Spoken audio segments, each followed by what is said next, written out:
মৰমৰ ছাত্ৰ ছাত্ৰীসকল, তোমালোকৰ মাজলৈ আজি এখন প্ৰতিবেদন লিখন লৈ আহিছোঁ।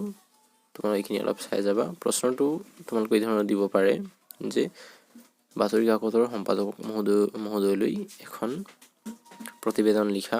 বিষয়টো তোমালোকে বেলেগ বেলেগ হ'ব পাৰে। মই ইয়াত পথৰ নিৰ্মাণ বিষয় লৈ এখন প্ৰতিবেদন দাঙি ধৰিছোঁ। তোমালোকে এইখিনি অলপ চাই যাবা।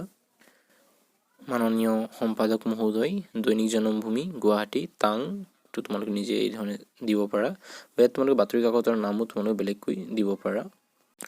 মহোদয়, সন্মানপূৰ্বক আপোনাক জনাওঁ যে ৰহবাৰী চাৰিআলিৰ পৰা মইলাজান ঘাট সংযোগী পথৰ মেৰামতিৰ বাবে বিভাগীয় কৰ্তৃপক্ষক বহুবাৰ আবেদন কৰাৰ পিছতো কোনো সুফল পোৱা নগ'ল।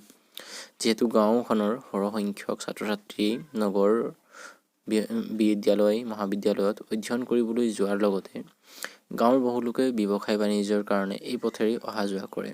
সেয়েহে এই পথৰ শোচনীয় অৱস্থাই গাঁওবাসীক যথেষ্ট অসুবিধাত পেলাইছে। যদিহে এই পথটোৰ মেৰামতিৰ যাৱতীয় ব্যৱস্থা বৰ্তমান গ্ৰহণ কৰা নহয়, তেন্তে ভৱিষ্যতে আৰু অধিক সমস্যাৰ সৃষ্টি হ'ব বুলি জনপ্ৰিয় বাতৰি কাকত দৈনিক জনমভূমিৰ যোগেদি বিভাগীয় কৰ্তৃপক্ষক অৱগত কৰিব বিচাৰিলোঁ।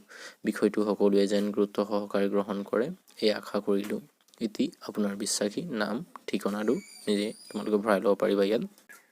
তোমালোকে ইয়াত উল্লেখ কৰা ঠাইৰ নাম বা বাতৰি কাকতৰ নাম সলনি কৰি ল'ব পাৰা বা তাৰিখো সলনি কৰি ল'ব পাৰিবা তোমালোকে।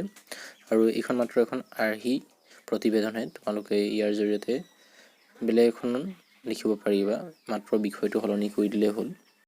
এই ভিডিঅ'টোৰ ডিছক্ৰিপশ্যনত মই অসমীয়া বিষয়ক ব্যাকৰণ আৰু প্ৰশ্নোত্তৰ সম্বন্ধীয় কেইটামান ভিডিঅ'ৰ লিংক দিছোঁ। সেইখিনি তোমালোকে চাই ল'ব পাৰিবা। আৰু ভিডিঅ'টো যদি তোমালোকৰ কাৰণে উপযোগী আছিল, তেন্তে তোমালোকে ভিডিঅ'টো লাইক কৰিবা আৰু চেনেলটো ছাবস্ক্ৰাইব কৰি থ'বা। ধন্যবাদ।